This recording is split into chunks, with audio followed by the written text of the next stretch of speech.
Due to her husband Fetty's violent outbursts, Joanne Horsfall was finding married life in Turkey more and more unbearable. One evening, Fetty came home, and the big bone of contention was that I was looking sad, that I wasn't welcoming him with a happy face. That drove him mad. You disgrace me! You're my problem. I'd be like, what do you expect? I'm not happy. And he'd be like, I don't want a moping wife. And on this particular occasion, he hit me. I sort of managed to run out. He ran after me, and then I tripped and fell, and then he was kicking me in the parking space at the front of the flat. I shouted for help, and there were lights in all of the windows, so I knew somebody must be up still.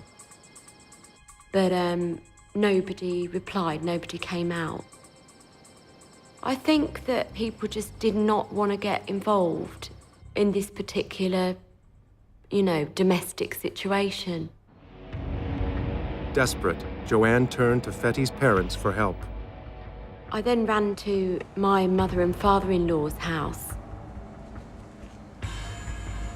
And I stayed there the night in quite a wounded state. They knew what their own son was like, and they knew that we had a lot of difficulties. I spoke to Fetty's dad in the morning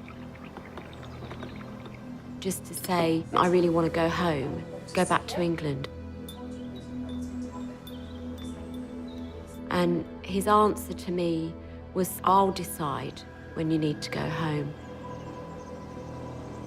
First of all, I was completely dumbfounded, sort of just gobstruck that he would say that. And then really, really gutted because I knew that I had absolutely nobody. If I had have had the means just to run away at that point in time, I would have done. When she rang home, she decided that she wanted to come home.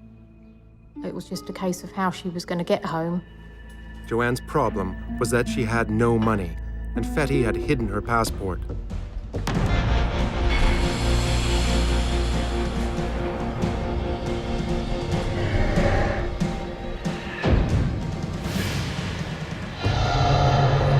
And I realised that I'd have to bide my time and just simply stay in England the next time I was there. Finally, in 1994, with Oliver now 6, Fetty allowed Joanne and their son to go to England on holiday. They were to stay at Joanne's sister Karen's house. Fetty was to join them 2 weeks later. Fetty took us to see us off. Living with the deceit was awful.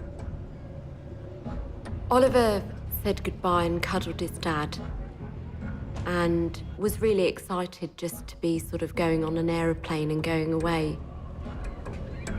I said goodbye to Fetty and then turned away quite quickly and just walked away without looking back.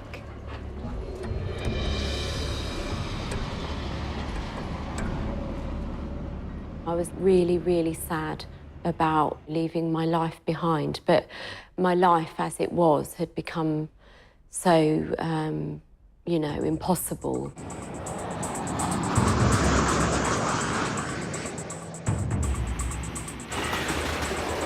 When we got back to the UK, it was immediately stressful because I knew what I was about to do. I rang him up. I said, you don't need to come here at all, I'm not coming home. He said, do you know what you're doing? You must be mad. He felt it was her duty to stay there and look after his child and bring him up. The actual conversation was ridiculously short, really. I just said, I'm not coming home. That's it. I haven't got anything more to say. We anticipated difficulties once she'd told Fethi that she wasn't planning on going back to Turkey. A week later, Fethi flew to Britain.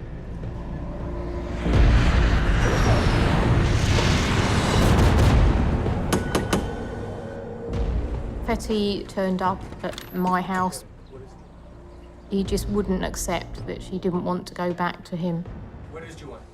Fethi was really angry because he was convinced that my family had made me act in this way.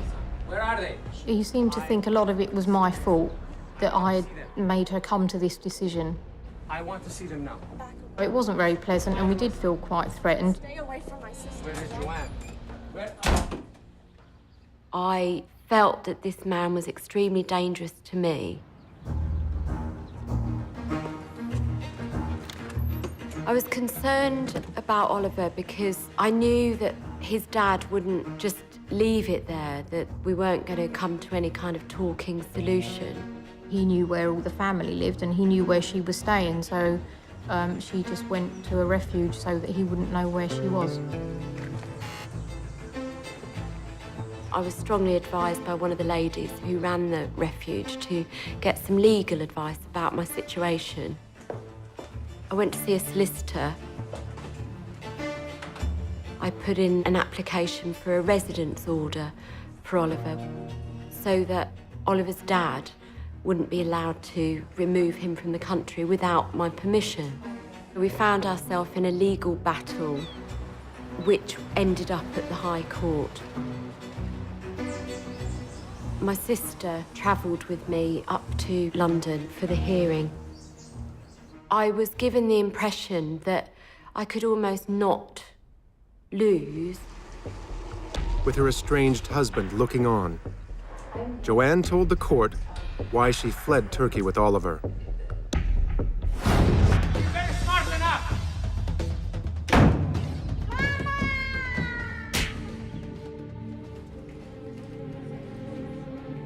But Joanne lost her application to keep Oliver in England.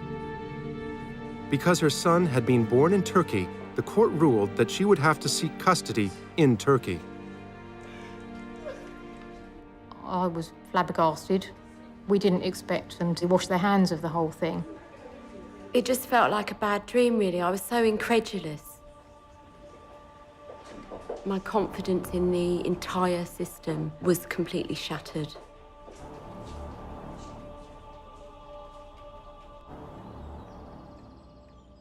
She decided not to go and fight it because she felt she didn't have a hope in hell of winning.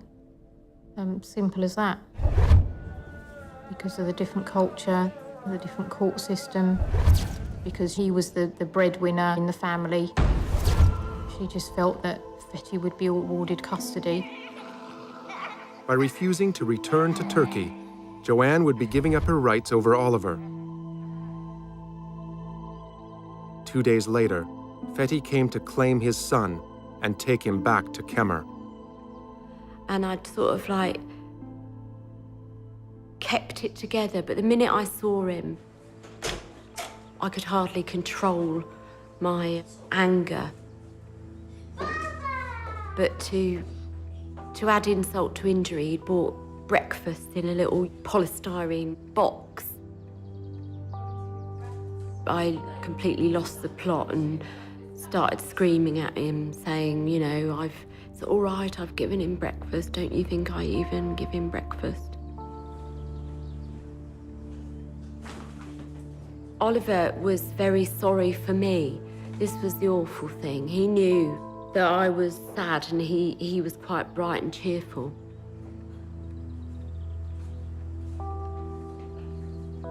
And he's sort of going, it's all right, Mum, I'll see you soon. And so they walked away. It's like my whole, you know, the bottom of my world had fallen through, do you know what I mean? I didn't realise that it wasn't over.